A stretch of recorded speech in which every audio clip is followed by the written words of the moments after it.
Janitors don't speak here. Kelly Beasley shouted at her own brother, without knowing it.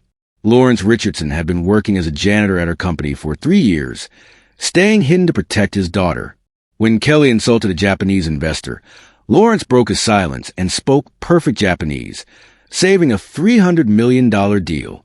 Kelly fired him immediately. What she didn't know was that Lawrence was about to discover she'd been sabotaging his career for years by blacklisting him from every job in the country. And the biggest shock was still coming. His dead wife Elena wasn't actually dead. She faked her death to protect him from the corrupt board directors that Kelly worked for, and she'd been secretly helping a Japanese billionaire guide Lawrence back to power. Before we continue, tell us where in the world you're watching from. It's always amazing to see how far our stories reach and how they resonate across the globe. Lawrence Richardson worked as a janitor at Lumina Corporate Plaza. He was 48 years old and had been mopping floors there for 3 years. Nobody at the company knew that he used to be a cultural attaché who spoke 5 languages and taught at Kyoto University in Japan. Nobody knew that the CEO, Kelly Beasley, was actually his younger sister who changed her name 15 years ago and told everyone her family was dead. Lawrence kept quiet about everything because he wanted to protect his 12-year-old daughter, Maya, from the dangerous world of corporate politics that had already taken his wife from him. On a Tuesday morning in March, Lawrence was cleaning the lobby when he saw his sister standing near the reception desk with a group of executives. They were talking to an older Japanese man in an expensive suit. Lawrence recognized him immediately. Kenzo Tanaka, the CEO of Tanaka Industries, one of the biggest manufacturing companies in Asia. Tanaka was there to discuss a merger worth $300 million. The meeting wasn't going well. Tanaka's translator hadn't shown up, and Kelly was getting angry. She told her assistant Sarah to find another translator, but nobody was available on short notice. Kelly's face turned red, and she started complaining loudly about how unprofessional it was that Tanaka came without a translator. She said they were wasting time, and that Tanaka hadn't spoken a single word since arriving. She told her VP of operations to cancel the meeting because Tanaka Industries obviously wasn't serious about the deal. Lawrence watched his sister insult the Japanese businessman and knew she was about to lose the biggest deal of her career. Something inside him snapped. He was tired of watching Kelly destroy things with her arrogance. He was tired of being invisible. He set down his mop, walked across the lobby, and spoke to Tanaka in perfect, formal Japanese. Lawrence apologized for confusion and offered to translate. He told Tanaka that he used to teach at Kyoto University. Tanaka's face lit up with respect. He said he was honored to meet someone from such a prestigious institution. Lawrence translated everything for Kelly and the other executives. He explained that Tanaka understood English perfectly, but preferred to negotiate in Japanese out of respect for the importance of the partnership. Kelly was shocked. Her mouth fell open. She stared at her brother like she didn't recognize him. Sarah asked how a janitor could speak Japanese so fluently. Lawrence told them he lived in Japan for 12 years and was a cultural attaché before working at Lumina. He spoke Japanese, Mandarin, Korean, French, and Spanish. Kelly tried to dismiss him and regain control of the situation, but Tanaka stopped her. He told Kelly in English that she had been disrespectful and insulting. He said Lawrence had shown more courtesy in 2 minutes than Kelly had shown in 30 minutes. Tanaka announced that he would only speak through Lawrence, not through Kelly. For the next 20 minutes, Lawrence translated between Tanaka and Kelly. Tanaka explained all his concerns about the merger. He talked about Lumina's poor reputation for quality control, about safety violations in their factories, about cutting corners to save money. Kelly tried to defend herself, but Lawrence translated her words exactly as she said them, including all the parts where she sounded defensive and desperate. Finally, Tanaka told Lawrence in Japanese that he would consider the merger, but only after sending his own team to do a complete audit of all Lumina facilities. He wanted to inspect every factory and review all financial records. If everything checked out, the deal would move forward. If not, he would walk away. Lawrence translated this for Kelly. She forced a smile and agreed, knowing she had no choice. Tanaka bowed to Lawrence and thanked him. He said something else in Japanese that made Lawrence smile. Tanaka told him to give his regards to Lawrence's daughter and said he hoped to meet her someday. Lawrence realized that somehow Tanaka knew who he was. But before he could ask any questions, Tanaka left with his security team. The lobby slowly returned to normal. People went back to their conversations and their work. But everyone kept glancing at Lawrence, whispering to each other about the janitor who spoke 5 languages and saved the biggest deal in company history. Kelly stood completely still. Her hands were clenched into fists. She stared at Lawrence with pure hatred in her eyes. She told him to come to her office immediately. Lawrence set down his mop and followed his sister to the elevator, knowing that his 3 years of hiding were about to end. Kelly's office was on the 42nd floor. It had floor-to-ceiling windows that looked out over the entire city. The furniture was white leather and chrome. Abstract art hung on the walls. Everything about the office screamed power and money and success. Lawrence stood in the middle of the room in his janitor uniform, still smelling like floor cleaner, while his sister walked behind her massive desk and sat down in her chair. For a full minute, Kelly just stared at him. Then she pressed a button on her phone and told her assistant not to let anyone disturb them. She stood up, walked to the door, and locked it. She turned around, and her face was completely different from professional masks she wore in public. Now she looked angry and scared, and something else Lawrence couldn't quite identify. Kelly asked him what he thought he was doing.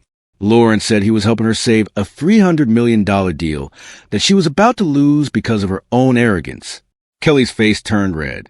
She told him he had no right to interfere in executive business. He was a janitor. His job was to clean floors and empty trash, not to speak at corporate meetings. Lawrence laughed. It wasn't a happy laugh. He told Kelly that they both knew he was more than just a janitor. He reminded her that he had a master's degree in international relations from Georgetown University, that he spoke 5 languages fluently, that he spent 12 years working for the State Department as a cultural attaché, that he taught linguistics at one of the most respected universities in Japan.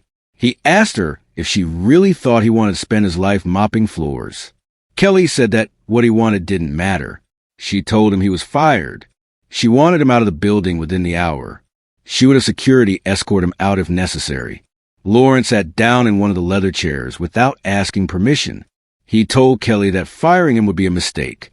He said he knew things about her that could destroy everything she'd built. Kelly laughed and said he was bluffing. She told him to go ahead and try to blackmail her. She said nobody would believe anything a fired janitor had to say. That's when Lawrence said the name she'd buried 15 years ago. He called her Kaylee Richardson, his little sister. Kelly's face went white. She sat down slowly, like her legs couldn't hold her up anymore. She told him never to say that name again. Lawrence asked why not. Was she ashamed of where she came from? Was she ashamed of their parents who worked double shifts at the factory to put her through college? Was she ashamed of her brother who helped pay her tuition when their parents died? Kelly's voice was cold when she answered. She said the past didn't matter. Kaylee Richardson was dead. She died the same day their parents died in that car accident. Kelly Beasley was born from those ashes, and Kelly Beasley built an empire. She didn't need anyone from her old life dragging her down. Lawrence told her he hadn't dragged her down.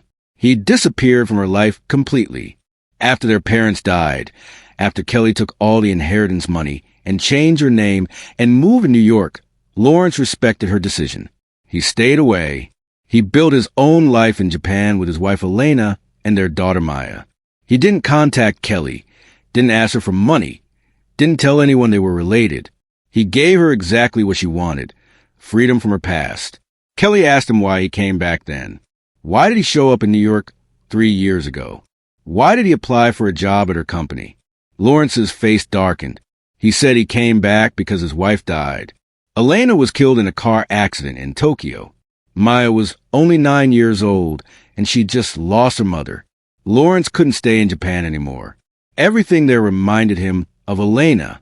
He needed to start over somewhere new, somewhere he could raise his daughter in peace. He came back to America and applied for jobs in his field: international relations, translation services, cultural consulting. He sent out hundreds of resumes. He went to dozens of interviews.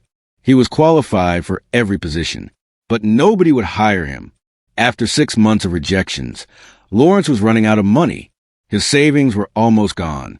He needed any job he could get to pay rent and buy food for Maya. That's when he saw the janitor position at Lumina. He applied. He got hired. He worked nights so he could be home when Maya got out of school. It wasn't the life he wanted, but it kept him fed and housed and safe. Kelly listened to all of this without any expression on her face. When Lawrence finished, she told him that everything that happened to him was his own fault. He was the one who chose to leave America. He was the one who married a foreign woman. He was the one who couldn't get a real job. She said she built Lumina with her own hands, and she didn't owe him anything. Lawrence pulled a folded piece of paper from his pocket. He'd been carrying it for 6 months, ever since he found it in his apartment mailbox. It was a printout of an email. He unfolded it and placed it on Kelly's desk. The email was from Kelly's personal assistant to someone at a corporate investigation firm. It was dated 4 years ago, right after Lawrence first started applying for jobs in New York. The email contained Lawrence's full name, his social security number, his work history, and specific instructions. Kelly's assistant told the investigator to flag Lawrence Richardson in every corporate database and HR system in the country. The instructions said to mark him as unreliable, difficult to work with, and potential security risk. The email ended with a note that this was being done at Kelly Beasley's personal request, and that the investigator would receive $50,000 for the job. Kelly stared at the paper. Her expression didn't change. Lawrence asked her if she had anything to say. Did she want to explain why she paid someone to destroy his career? Why she made sure he couldn't get hired anywhere except as a janitor at her own company, where she could keep him under her control? Kelly picked up the email and tore it in half. She said it didn't prove anything. Lawrence could have faked it. Even if it was real, it was just one email. There was no way to trace it back to her. She told him that if he tried to use it against her, she would destroy him completely. She would have him arrested for trespassing and harassment. She would get a restraining order. She would make sure he never saw Maya again. Lawrence stood up. He told Kelly that she was exactly like their father, cruel, controlling, willing to hurt anyone to get what she wanted. Their mother used to say that their father had ice in his heart instead of blood. Kelly had the same ice. Kelly slapped him. Hard. The sound echoed in the office. She told him he had no right to talk about their parents. He didn't know anything about what she went through. After their parents died, after everyone at the funeral looked at her with pity, after all the bills came due and she realized the house would be foreclosed and their father's gambling debts would eat up everything, she had to become someone else. She had to be strong. She had to be ruthless. Because the world didn't care about sad little Kaylee Richardson from Ohio. The world only cared about winners. So she became a winner. She took the insurance money, paid off the debts, changed her name, moved to New York, and clawed her way up from nothing. She worked 18-hour days. She stepped on people who got in her way. She made herself into Kelly Beasley, CEO of a billion-dollar company. And she did it all alone, without any help from anyone. Lawrence touched his cheek, where she'd hit him. He said she was right about one thing. She did it alone. But not because she had to, because she chose to. She could have asked him for help. She could have shared the burden. Instead, she threw him away like he was garbage.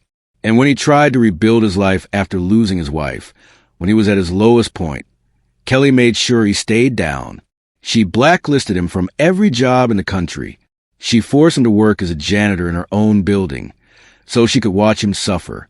Kelly told him to get out. She said his final paycheck would be mailed to him. Security would escort him from the building. If he ever came back, she would have him arrested. Lawrence walked to the door. He unlocked it and opened it.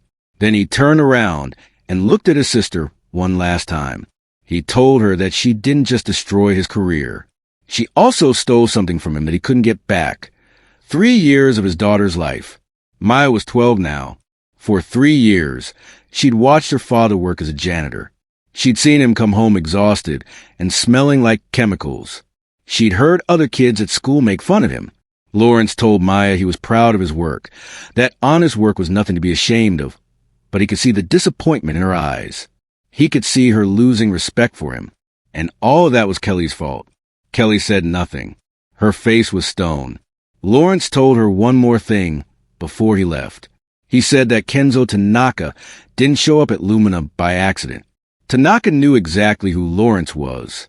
Somehow, the Japanese billionaire knew that Kelly Beasley's janitor used to be a cultural attaché. Lawrence didn't understand how or why yet, but he was going to find out. He left Kelly's office and walked to the elevator. 2 security guards were already waiting for him. They didn't say anything.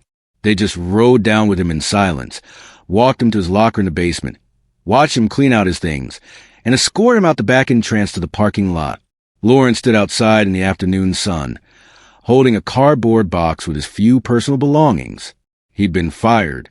His sister had finally thrown him away completely. He had no job and no idea how he'd pay next month's rent. But for the first time in 3 years, he felt free. Listen, if you're still here, it means you're invested. You want to see what happens next. But here's the reality.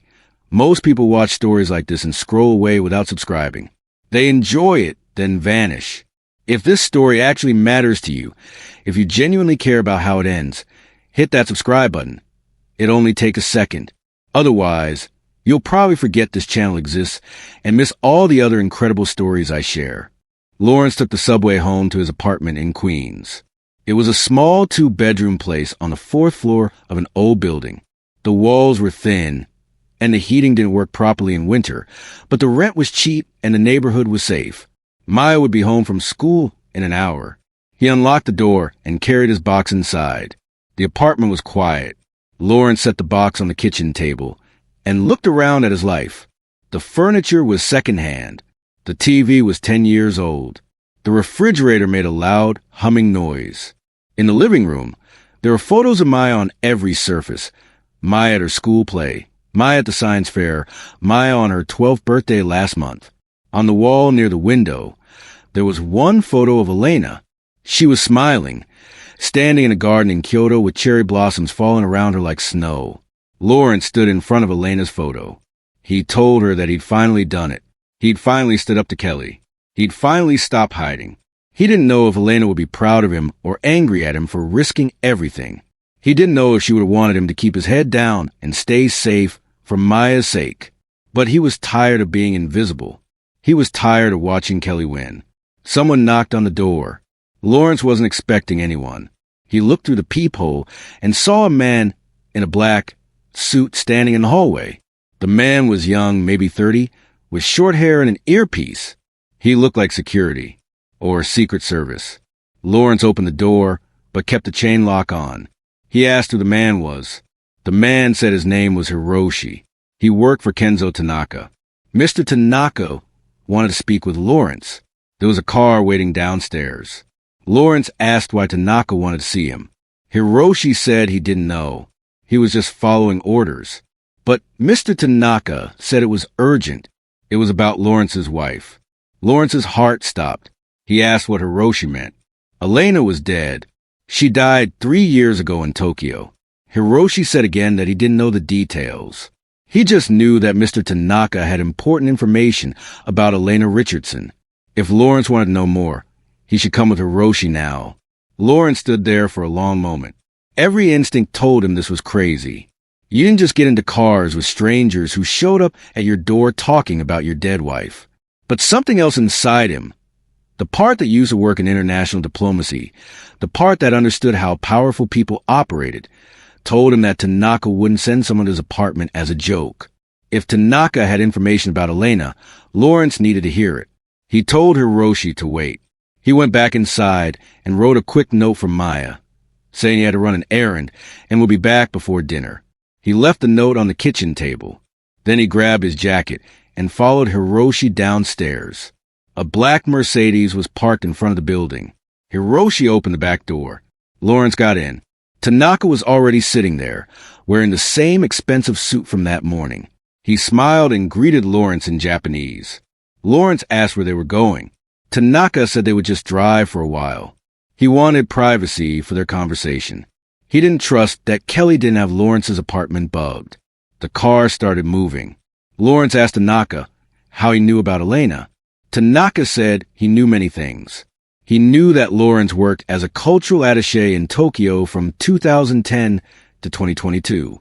He knew that Lawrence met Elena Volkov at an international relations conference in Kyoto in 2012. He knew they got married in 2013 and had a daughter named Maya in 2014. He knew that Elena was supposedly killed in a car accident in Tokyo in August 2022. And he knew that Lawrence returned to America 3 months later and applied for dozens of jobs before mysteriously being hired as a janitor at his sister's company. Lawrence asked how Tanaka knew all of this. Was he having Lawrence investigated? Tanaka said no. He knew all of this because Elena told him. Lawrence felt like he'd been punched in the chest. He told Tanaka that wasn't funny. Elena was dead. He'd seen her body. He'd been to her funeral. He'd spread her ashes in the garden at Kyoto University, where they first met. Tanaka reached into his pocket and pulled out a phone. It was a burner phone, the kind you buy with cash and throw away after using it once. He turned it on and handed it to Lawrence. He said someone wanted to speak to him. Lawrence took the phone. His hands were shaking. He asked who was calling. Tanaka didn't answer. He just nodded at the phone. Lawrence lifted it to his ear. For a few seconds, there was only silence. Then a voice came through the speaker. A woman's voice, speaking English with a Russian accent. "Hello, Lawrence." Lawrence dropped the phone. It hit the floor of the car. He couldn't breathe. He couldn't think. That voice, he knew that voice. He'd heard it every day for 10 years. He'd heard it whisper in his ear at night, laugh at his jokes, sing to Maya when she was a baby. It was impossible. It was insane. But he knew that voice. He picked up the phone with trembling hands. He asked if this was some kind of sick joke. If someone was impersonating his wife, he would find them and, "It's not a joke," the voice said. "It's really me. I know you have questions. I know you're angry. But please, just listen." Lawrence told the voice to prove it. If she was really Elena, she could tell him something only Elena would know. The voice was quiet for a moment. Then she said, "On our third date, you took me to a ramen shop in Shibuya. The owner's daughter was getting married that week, and he gave us free sake to celebrate.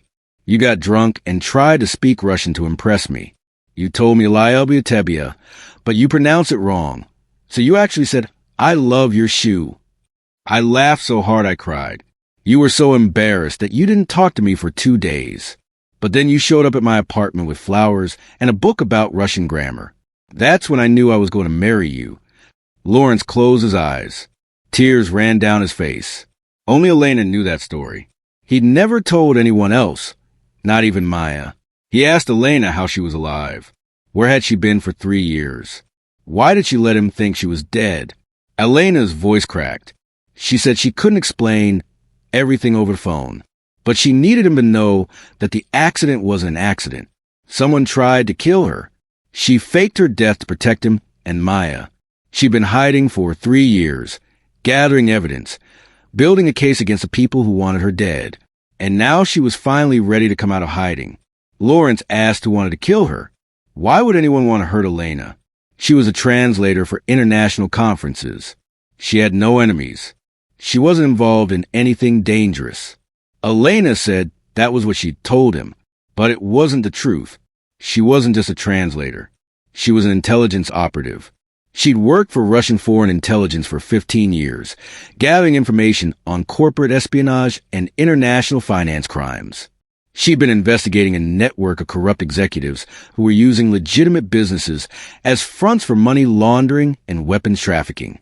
And one of those executives was Kelly Beasley. Lawrence felt like the entire world had just tilted sideways. He said that was impossible. Kelly was ruthless and cruel, but she wasn't a criminal. She didn't traffic weapons. She ran a manufacturing company. Elena said Kelly's company manufactured more than just consumer products. Lumina had secret contracts with defense contractors. They made components for weapon systems. And Kelly had been selling those components to unauthorized buyers, countries under international sanctions, terrorist organizations, anyone who paid enough money. Elena had been gathering proof for 2 years. She was about to turn over her evidence to international authorities when someone tried to kill her. She faked her death and went underground. She'd been working with Kenzo Tanaka ever since. Tanaka's company was one of Lumina's competitors. He'd been suspicious of Kelly's business practices for years. When Elena approached him with her evidence, he agreed to help her.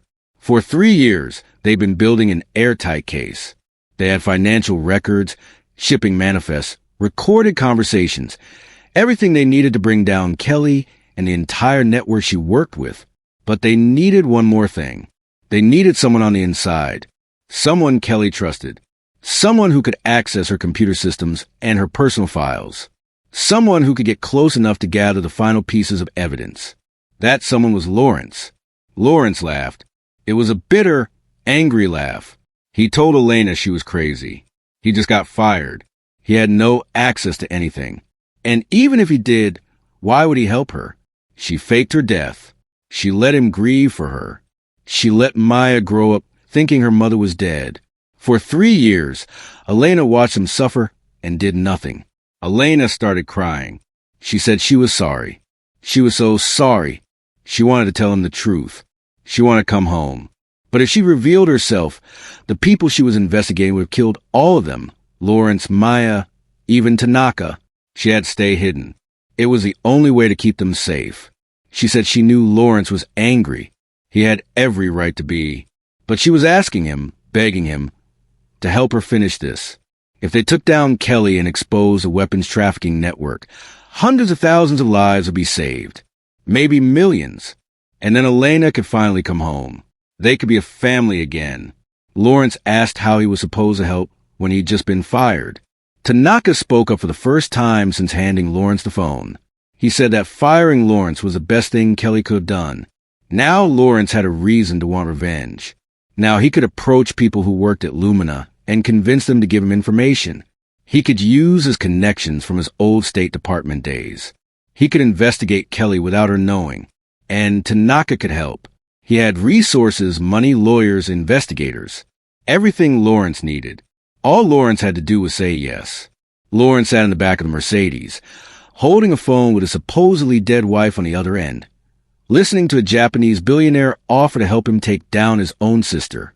His life had become completely insane in the span of 12 hours. He asked to speak to Elena privately. Tanaka nodded and got out of the car. The driver got out too. Lawrence was alone in the back seat. He asked Elena what would happen to Maya if this went wrong. If Kelly found out what they were doing, if the weapons traffickers came after them, if everything went to hell, what would happen to their daughter? Elena said Maya was the whole reason she was doing this. If they didn't stop Kelly, if they didn't expose the network, then Maya would grow up in a world where people like Kelly won, where powerful people could break any law and hurt anyone and never face consequences. Elena didn't want that for Maya. She wanted their daughter to see that sometimes the good guys win, that sometimes justice is real. Lawrence asked if Elena missed Maya. Elena sobbed. She said she missed both of them every single day. She said it was killing her to stay away. But she was so close to the end. Just a few more months. Maybe less. And then she could hold Maya again. She could tell Maya how much she loved her. She could be a mother again. Lawrence made his decision. He told Elena he would help her. Not because he forgave her. Not because he understood why she did what she did. But because she was right about one thing. Maya deserved to grow up in a world where bad people face consequences. Elena thanked him. She said she loved him. Lawrence didn't say it back. He just ended the call and got out of the car. Tanaka was waiting on the sidewalk. He asked if Lawrence was in. Lawrence said yes. Then he asked what they did next. Tanaka smiled. He said the next step was simple. Lawrence needed to go back to Lumina, not as a janitor, as a shareholder. Tanaka explained his plan. It was brilliant and ruthless and completely insane. Lawrence loved it. Tanaka Industries owned 17% of Lumina Corporation. They bought the shares 5 years ago during a market downturn. Kelly didn't like having Tanaka as a major shareholder, but she couldn't do anything about it. Corporate law said that any shareholder with more than 15% ownership had the right to attend board meetings and vote on major company decisions. Tanaka was going to transfer his shares to Lawrence. Legally, Lawrence would become a 17% shareholder in Lumina. He would have the right to attend the next board meeting, which was scheduled for 3 days from now. at that meeting. The board was going to vote on whether to approve the merger with Tanaka Industries. Kelly didn't know it yet, but the merger documents contained a hidden clause. If the merger was approved, Tanaka Industries would conduct a full financial audit of Lumina. That audit would uncover all of Kelly's illegal weapon sales. The evidence would be turned over to federal investigators. Kelly and everyone involved in the trafficking network would be arrested, but if the merger was rejected, Kelly would remain in control. She would continue selling weapons to criminals and terrorists. And Elena would have to wait even longer to come home. So Lawrence's job was simple. He needed to go to the board meeting and vote yes on the merger. With his 17% plus Tanaka's additional proxies from smaller shareholders, they would have enough votes to force the merger through, even if Kelly voted against it. Lawrence asked what Kelly would do when she found out. Tanaka said Kelly would probably try to have the share transfer blocked. She would claim it was fraudulent or improper. She would get her lawyers involved. But by then it would be too late. The vote would be done. The audit would be scheduled. Kelly's empire would start crumbling. Lawrence asked if this was legal. Tanaka smiled and said it was completely legal. Everything they were doing followed corporate law exactly. The only illegal thing happening was what Kelly had been doing for years. They spent the next 3 days preparing. Tanaka's lawyers filed all the paperwork to transfer the shares.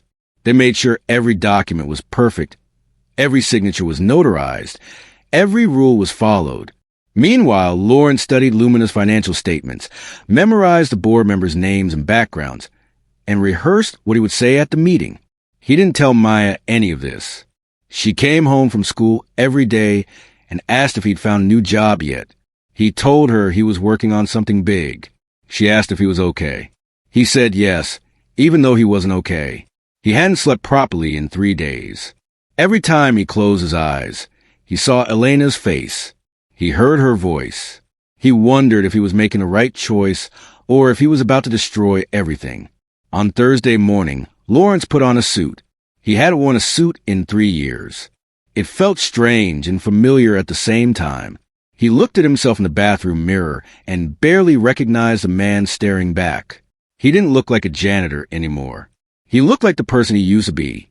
The cultural attaché, the diplomat, the man who spoke 5 languages and negotiated international agreements. He told Maya he had an important meeting. She asked if it was a job interview. He said it was something like that. She hugged him and told him good luck.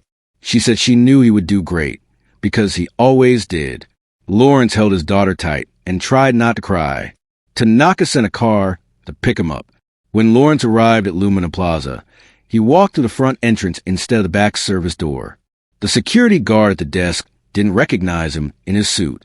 Lawrence told the guard his name and said he was there for the board meeting. The guard checked his computer, found Lawrence's name on the list of approved attendees, and printed out a visitor badge. Lawrence took the elevator to the 42nd floor.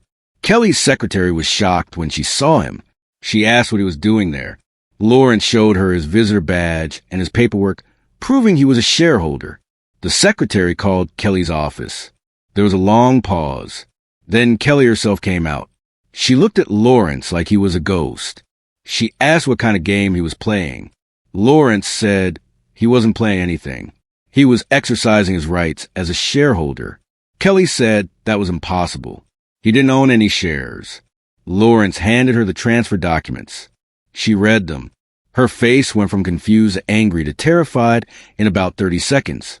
She asked how he got Tanaka's shares. Lawrence said Tanaka gave them to him. Kelly said that was fraud. Lawrence said it wasn't. Her own lawyers could review the documents. Everything was legal. Kelly grabbed Lawrence's arm and dragged him into an empty conference room. She slammed the door and told him he had no idea what he was doing. If he voted for the merger, if he let Tanaka's people audit the company, they would find things that would hurt everyone, not just Kelly. Everyone. Lawrence said he knew exactly what they would find. He knew about the weapons trafficking. He knew about the illegal sales. He knew everything. Kelly's face went white. She asked who told him. Lawrence said it didn't matter. What mattered was that it was going to stop. Today, Kelly said he was being naive. She told him the weapons trafficking wasn't just her. It was the entire board. It was investors. It was government contractors. There were powerful people involved. People who would kill to keep this quiet. If Lawrence exposed them, they would come after him. They would come after Maya. Lawrence said Elena tried to warn him about that 3 years ago. And look what happened to her. Kelly stopped talking. She stared at Lawrence. She asked what he meant. Lawrence told his sister that Elena didn't die in an accident. Someone tried to kill her because she discovered Kelly's illegal business. Elena faked her death and went into hiding. She'd been gathering evidence for 3 years. And now she was ready to come forward and testify against everyone involved. Kelly sat down. She looked like she might be sick. She said this was impossible. Elena was dead. Lawrence saw her body. Lawrence said he saw a body. But it wasn't Elena's. He didn't know whose body it was. He didn't know how Elena arranged everything. But he knew his wife was alive. He'd spoken to her. And she was going to help bring down Kelly and everyone else who'd been breaking the law. Kelly asked what Lawrence wanted. Did he want money? Did he want her to resign? Did he want the company?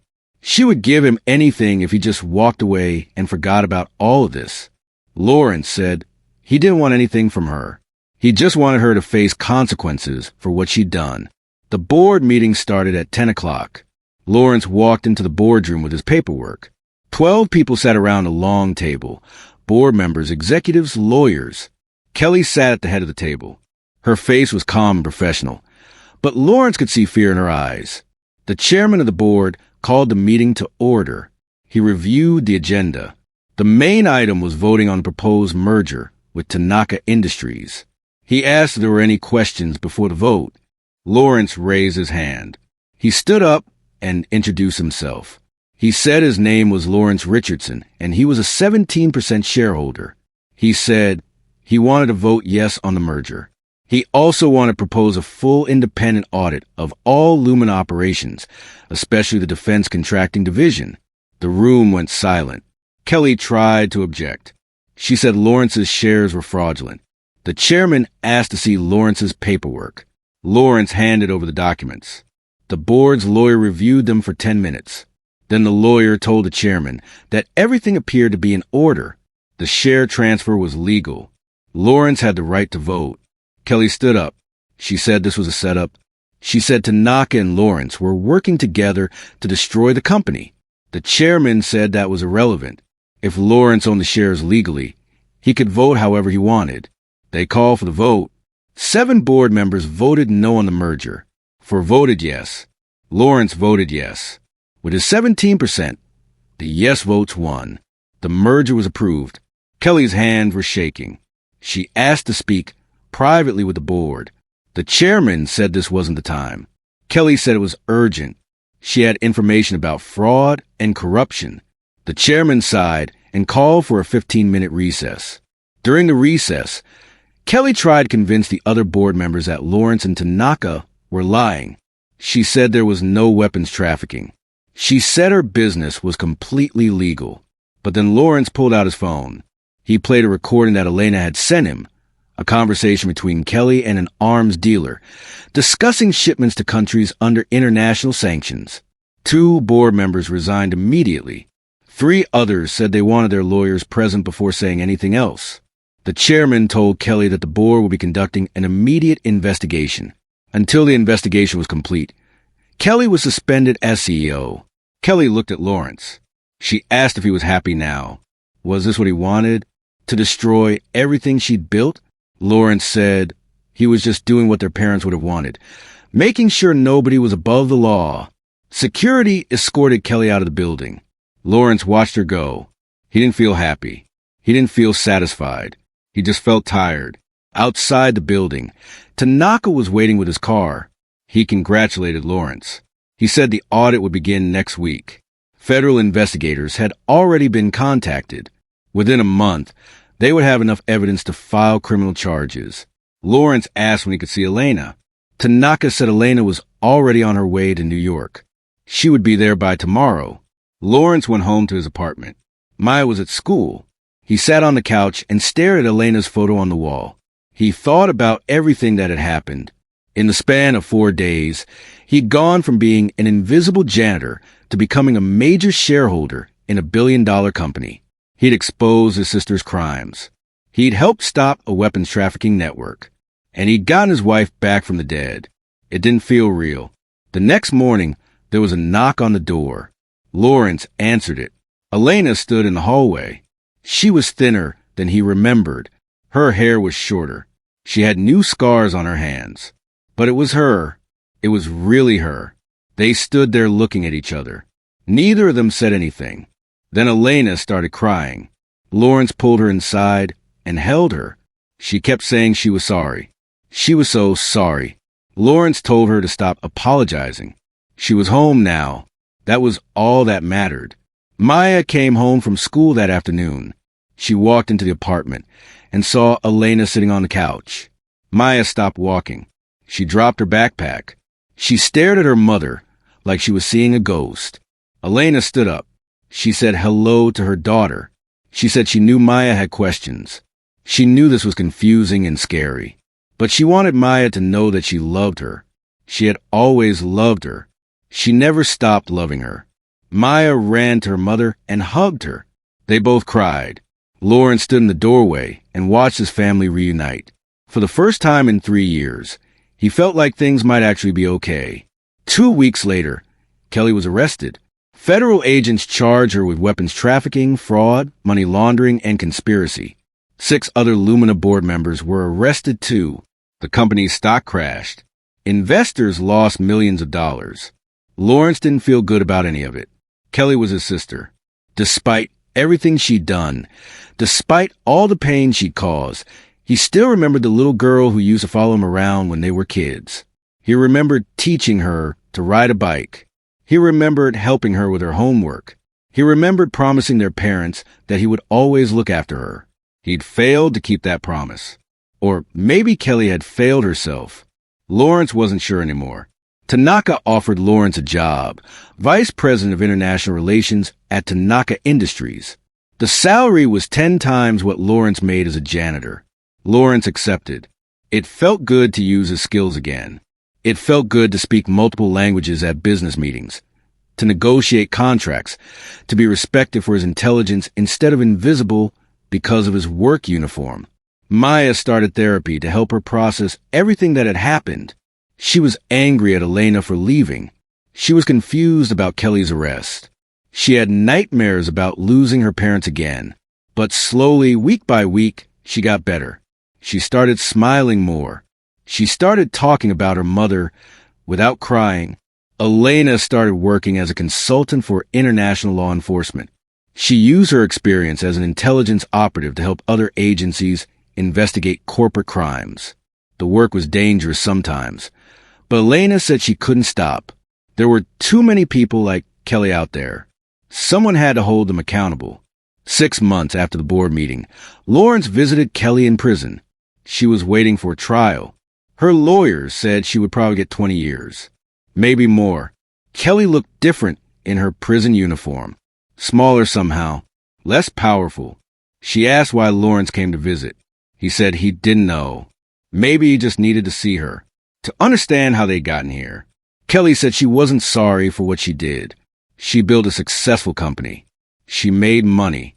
She gave people jobs. Yes, she broke some laws. But everyone broke laws. The only difference was that she got caught.